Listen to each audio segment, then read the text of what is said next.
So today we shall be talking about / reviewing, spoiler-free, whatever you would like to call it, The Batman from 2022. This was a very anticipated movie for me, and we'll go through non-spoiler specifics. Did it live up to my hype? Did it let me down? Did I love it? Did I hate it?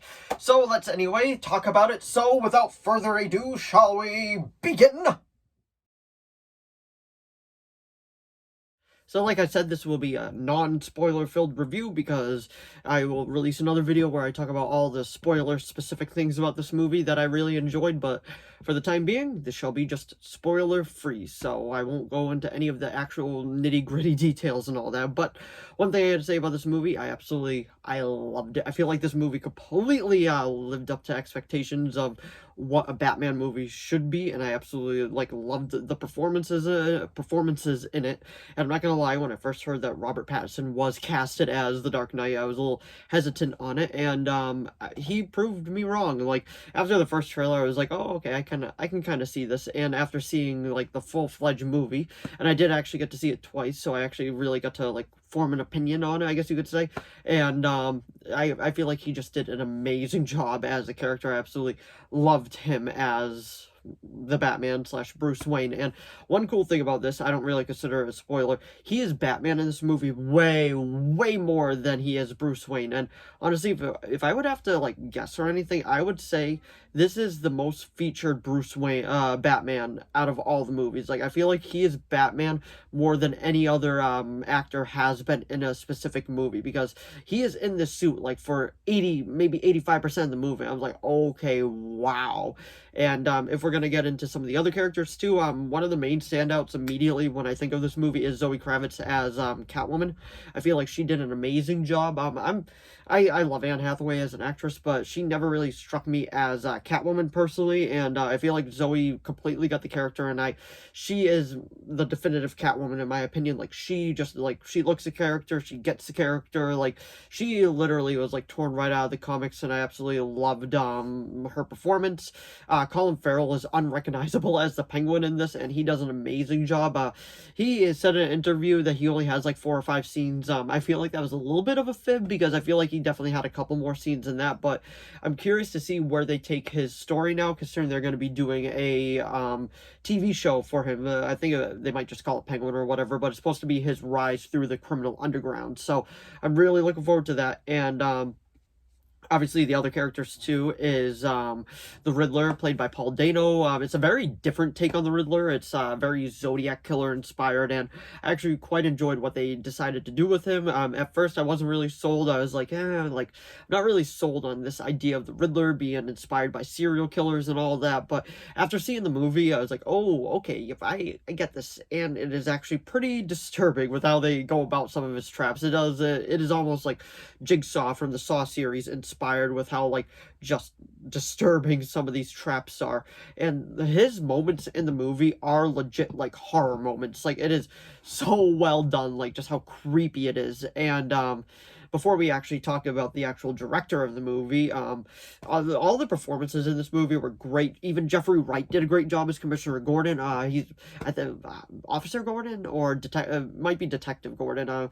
I know he wasn't Commissioner yet, and they actually did that in Batman Begins too, so it's not the first time that they've done this, so you get to see his evolution into Commissioner, and that is one thing. And the first 2 acts of this movie, the third act is a lot of people say they kind of like the movie loses it a little bit. I don't think it loses it, but I definitely got to say the first 2 acts I really felt were a bit stronger than the third act, but the third act is still phenomenal. It is still so good. John Toro, if I said his name correctly, did an amazing job as Carmine Falcone. I absolutely thought he embodied the character too. And if you ever read The Long Halloween, you could see some of the inspiration that all these actors and actresses got from that, and I really did appreciate that, because I've read The Long Halloween, and I think it's an amazing story, and that they decided to take a couple elements from that and all of that. It was perfect. But now, if we actually talk about let's talk about the score of this first. The music. Michael Giannotto or something like that. I probably mispronounced that. He also scored Spider-Man Far From No Way Home, and like, he knows exactly what he's doing. His score for the Batman is absolutely fantastic.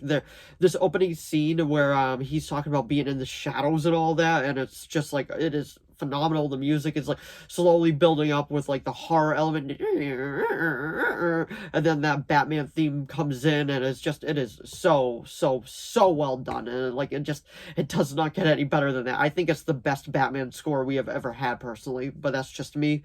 And then if we're going to be talking about one of the main things is Matt Reeves, the director of it. I knew his work from Dawn of the Planet of the Apes and War for the Planet of the Apes. So when I heard he was going to be doing a Batman movie, I was like, ooh, this is going to be a very dark and gritty and realistic take on it. So I was actually quite looking forward to it.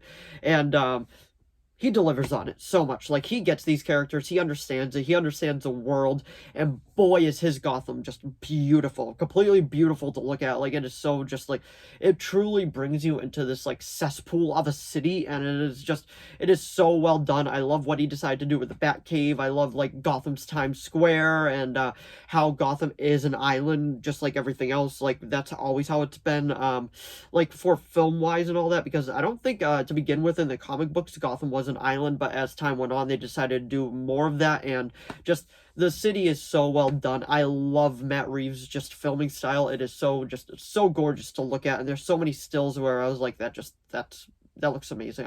I would have, like, there are so many scenes in this movie where you could just frame it, just pause it, frame it, and put it like as a picture. It is so beautiful to look at, so beautiful.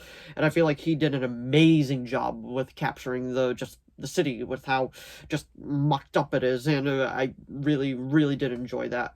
And the movie is quite long. It's 2 hours and 55 minutes, but for me, it only felt like a 2 hour film because it moves so fast, and just, it is so well done. And honestly, I want to talk more about this, but I would have to get into spoilers. So honestly, I would give this movie like a 9.9 out of 10, because I honestly don't know if it's better than The Dark Knight yet. I gotta think about that, because for me, that's the gold staple of DC movies, The Dark Knight. So I don't know if this is gonna outdo it yet. I still gotta think about that, because there's so many things to take in. But I will be putting out all the Batman movies ranked, and that video will be up sometime in the near future. My next video will be a spoiler-filled review, because I really want to talk about some other stuff in this movie. But like, it's just so good. The Riddler's plan comes into fruition so well. There was not a bad performance in this movie. It's just, it is so well done. And honestly, I could keep talking about it, and this video could probably be about like a half hour long with all the things I could talk about. The action scenes were phenomenal. If you ever played any of the Arkham City game, Arkham like Asylum games and all that, the Arkhamverse is just like, you could tell it was very inspired by that, and it is so well done. And I saw it twice. I want to go see it again, because I feel like there's still so much more to watch and just to get encompassed in this movie. But I'll be talking more about it in my spoiler-filled review. But anyway, that was my non-spoiler review of The Batman.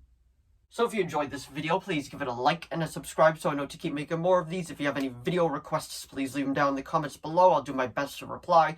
If you saw The Batman, let me know what you thought of it down in the comments below without any spoilers, because we'll get into spoilers later on. But let me know if it lived up to the hype, if it exceeded the hype, if you absolutely loved it, or if you absolutely hated it. Let me know down in the comments below.